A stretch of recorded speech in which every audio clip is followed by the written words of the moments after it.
Welcome to The Birth Breakdown, a mini-sode series from Her Birth, Her Story.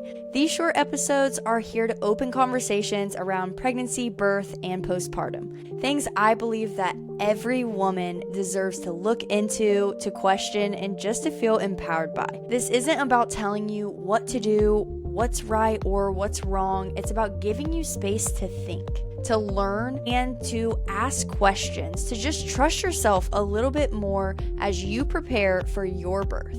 So let's break it down.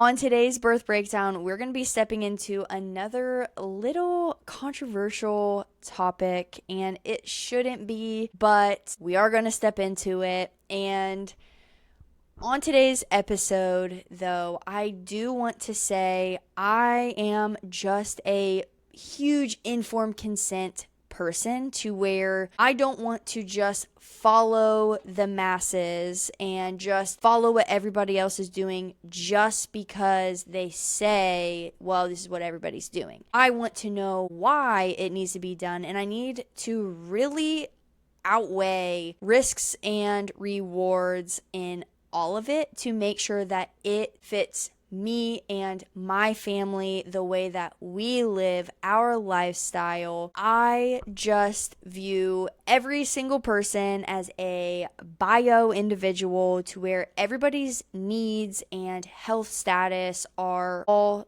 different. Our builds, our makeups, our everything is different, and you can't put a lot of these things as a one size fits all. It's the same with how I always talk about birth. Birth is not one size fits all. I would love for everything to actually be cookie cutter, because then, there wouldn't be such unpredictability. But that's the beauty in birth, is that everybody is unique. Everybody has unique experiences.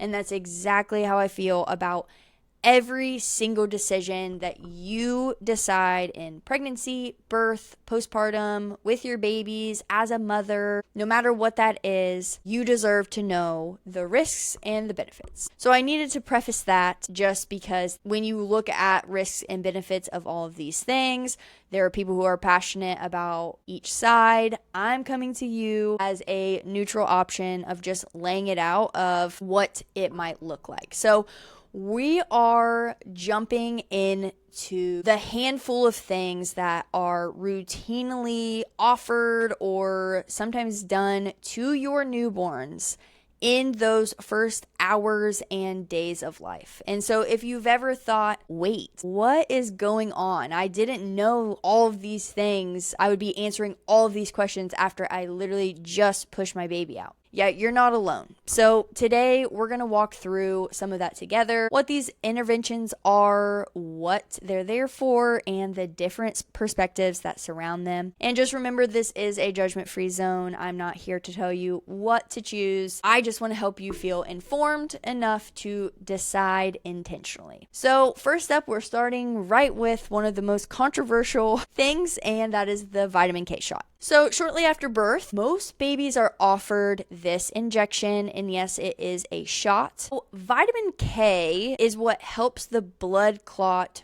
properly, and newborns are purposely born with very low levels of it, which can put them at risk for a rare but serious condition called vitamin K deficiency bleeding. This shot is often given to the baby in the thigh and usually happens within the first hours after birth. And so some parents choose this just because the risk of the internal bleeding, even though it is a rare occasion that does happen, but it does include bleeding in the brain, and it's a one dose that lasts for months. And I would definitely look into what the actual percentage of this happening and be able to lay out how much more beneficial it is.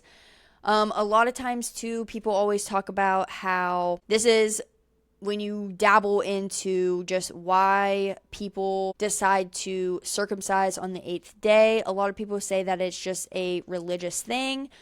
But there has been research that has shown too that the babies actually start making the proper amount of vitamin K by the 8th day. And so I definitely would look into that if that's true, because maybe if you want your baby to be circumcised and needing that vitamin K shot, maybe then you don't have to get the vitamin K shot if you're not wanting that, and can still circumcise your child at this time. I do not know. Definitely look into that. But now there are parents who pause or decline this, and a lot of times the reasons why they do this is either they want to avoid the injections or just synthetic ingredients. Some would rather use like the oral vitamin K, like you can get drops. They would rather use that instead, even though that does require multiple doses and isn't as potent as maybe the shot. But a lot of times parents will also opt out of it, just because when you start to kind of weigh out some risks and rewards, a lot of times there is a black box warning on it. It says it could be a risk of death, and I don't know, sometimes people feel that that is too much of a risk and they don't want to take it. A hospital perspective, this is just considered standard of care, and it is strongly recommended. And from a home birth perspective, midwives might also recommend it, but there's often more room for discussion, alternate options, and informed consent when it comes to that. So once again, sit down, look at the risks and the benefits of the vitamin K shot if that is something that you want to continue or do with your child. Next, you have the eye ointment. You've probably heard about this one. You often see it on a lot of people when they post pictures of their newborn.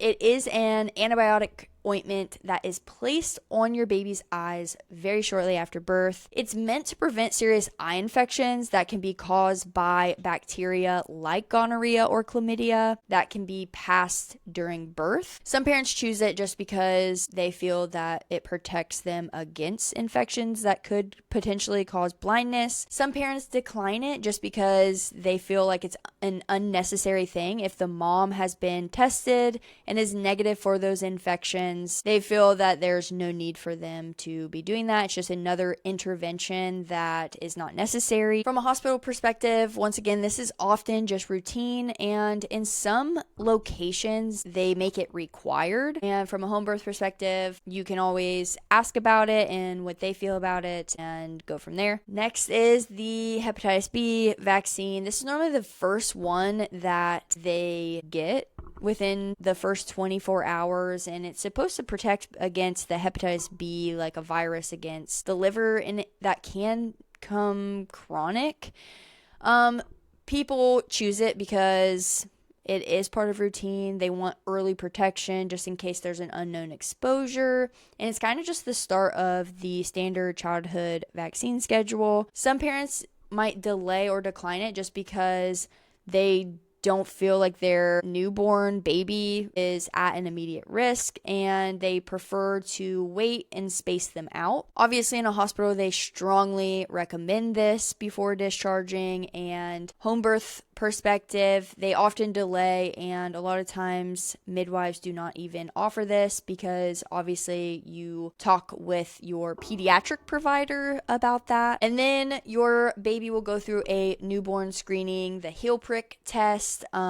Within the first 24 to 48 hours, your baby may have a small blood sample taken from their heel. And what it does is it just tests for and screens for a variety of rare but serious metabolic and genetic conditions, many of them which aren't visible at birth, but benefit from early treatment. And so parents might choose this because early detection can be life-saving. It allows for early interventions before a symptom appears. But some parents hesitate just because of the concern about discomfort, questions like what is actually being tested and how accurate are the results. Hospital perspective is standard and often required by state. And home birth, a lot of times they do the same exact thing. thing, but it can obviously be discussed with your midwife if that's something that you have questions about. Then your newborn will get a hearing screening. Most newborns receive this before going home, and it basically just checks for early signs of hearing loss, so support can begin right away if needed. Parents will choose to do it because it is quick, painless, and it's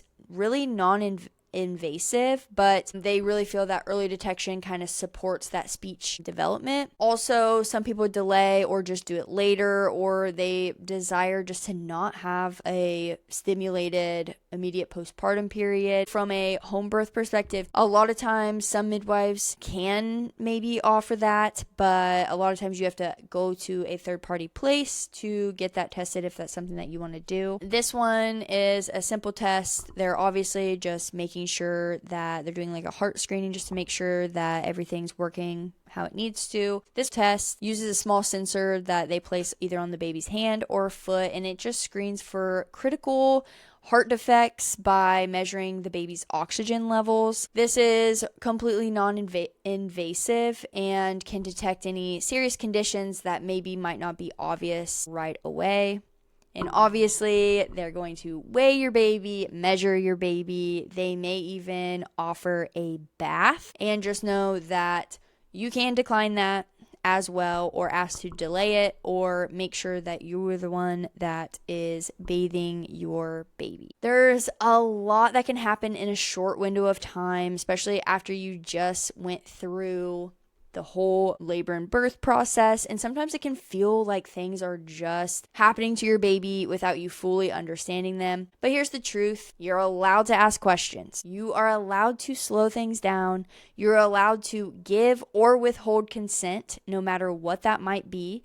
Whether you're birthing in a hospital or at home, you deserve to know what's being offered, why it's being offered, and what your options are. And just like that, with everything we talk about here, you'll find families who choose all of these things and families who choose very few of these things, or none of them. This isn't about doing it right. It's just, once again, doing it informed. So take what you heard today as a starting point to go deeper, ask your provider questions, and explore what aligns with your values and your comfort levels. You are your baby's advocate from the very first breath, and you're already doing an incredible job just by leaning in and learning. And I'm always here with you, and I will see you in the next one. If this episode sparked curiosity, confirmed something you've been feeling, or just gave you a whole new perspective, I'd love for you to share it with another mom or mom-to-be who might need it.